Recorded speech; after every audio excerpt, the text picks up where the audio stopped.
कहानी गरीब की बेटी। एक बार की बात है, एक गरीब लड़की रीना व उसकी माँ लक्ष्मी सड़क पर जा रहे थे। वो अपने गांव से काफी दूर पहली बार इस शहर में आए थे। कुछ आगे आकर वो दोनों एक चाय वाले की दुकान पर रुक गई। कुछ पल यहाँ वहां देखने के बाद लड़की की माँ लक्ष्मी दुकान वाले के पास पहुंची और उससे कहने लगी, भैया हम आज ही सोनापुर गांव से आए हैं, हमारा इस शहर में कोई भी नहीं है। क्या आप मुझे अपनी दुकान में कुछ काम दे सकते हैं, जिससे मैं अपनी बच्ची का पेट भर सकूं? इस पर चाय की दुकान वाला कहने लगा, बहन मेरे पास तुम्हारे लिए कोई बड़ा काम नहीं है और ना ही मैं तुम्हें इतने पैसे दे पाऊंगा।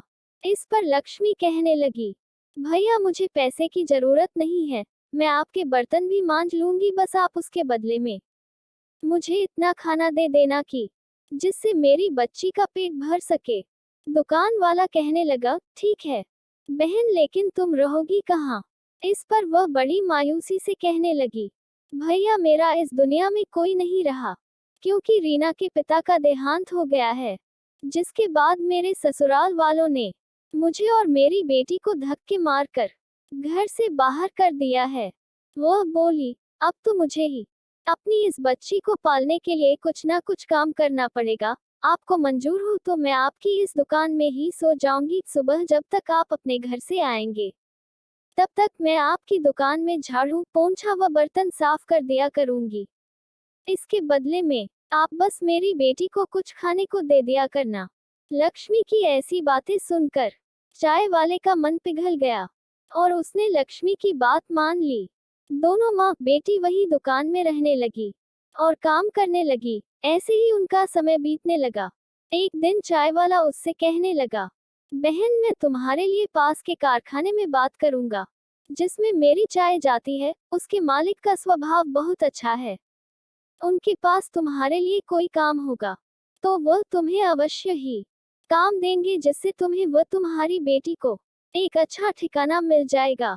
ये कहकर चाय की दुकान वाले भैया ने जब कारखाने के मालिक से उन दोनों के बारे में बात की तो मालिक ने कहा, ठीक है, हमारे घर पर एक काम करने वाली की आवश्यकता है, इसलिए तुम उसे हमारे घर भेज देना।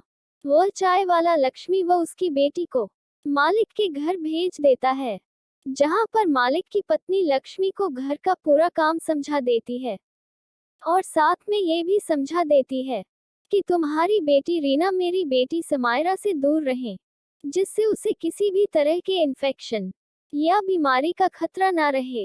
एक दिन लक्ष्मी रसोई में काम कर रही होती है कि अचानक उसकी बेटी रीना के चीखने की आवाज सुनाई देती है। लक्ष्मी भागकर वहां जाती है तो देखती है रीना ने समायरा की फ्रॉक हाथ में ले रखी है और उसे देखकर बहुत खुश हो रही है। इतने में मालकिन भी वहां आ जाती है और लक्ष्मी व रीना को डांटने लगती है। वो कहती हैं, लक्ष्मी मैंने तुमसे कहा था ना कि समायरा की किसी भी चीज को मत छूना और उससे दूर रहना। ये कहते हुए मालकिन समायरा की उस फ्रॉक को रीना को ही दे देती है और कहती हैं, अब इस फ्रॉक को तुम ही पहनना। ये कहते हुए गुस्से से यह कहते हुए चली जाती है। एक दिन मालकिन व लक्ष्मी पास के बाजार में सामान खरीदने साथ में जाती हैं और रीना व समायरा घर पर अकेली रह जाती हैं। वो दोनों अलग अलग खेल रही होती है कि अचानक समायरा को चक्कर आ जाते हैं और समायरा बेहोश हो जाती है। तभी पास ही खेल रही रीना की नजर समायरा पर पड़ जाती है और वह भागकर उसके पास पहुंच जाती है। रीना समायरा के ऊपर पानी की बूंदें डालती है, जिससे उसे होश आ जाए, पर समायरा अपनी आंखें नहीं खोलती। रीना घबराकर बिना देर किए पड़ोस में जाकर शोर मचाकर ये बताती है कि देखो समायरा को पता नहीं क्या हो गया है और वह उठ नहीं रही है। उनके पड़ोसी आकर जब घर में देखते हैं तो वह समायरा की हालत देखकर जल्दी से डॉक्टर को बुला लेते हैं। कुछ ही देर में डॉक्टर वहां आ पहुंचते हैं और समायरा को इंजेक्शन लगाते हैं, जिससे वह होश में आ जाती है। कुछ देर बाद मालकिन व लक्ष्मी भी बाजार से लौट आती है और घर पर पड़ोसियों को देखकर घबरा जाती है। समायरा की हालत देखकर तो मालकिन बहुत ही परेशान हो जाती है, लेकिन डॉक्टर उन्हें दिलासा देते हैं कि अब वह ठीक है और कुछ दवाइयां लिख देते हैं। समायरा की मम्मी उसके पापा को भी फोन करके बुला लेती हैं।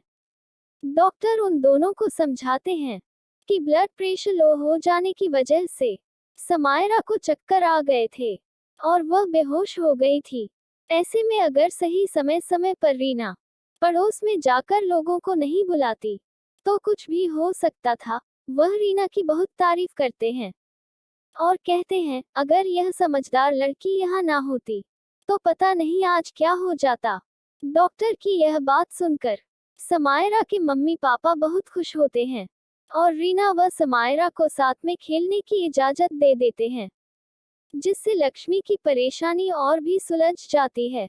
अब वह खुशी खुशी मन लगाकर उनके घर में काम करती थी और अब उसे अपनी बच्ची की भी चिंता नहीं रहती थी, क्योंकि अब रीना और समायरा सारा समय साथ खेलते रहते थे।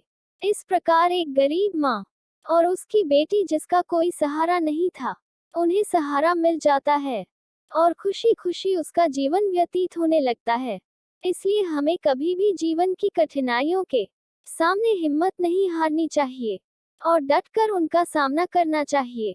प्लीज वीडियो पसंद आए तो लाइक और चैनल पर पहली बार आए तो सब्सक्राइब, कमेंट और अपने दोस्तों के साथ शेयर करना मत भूलना।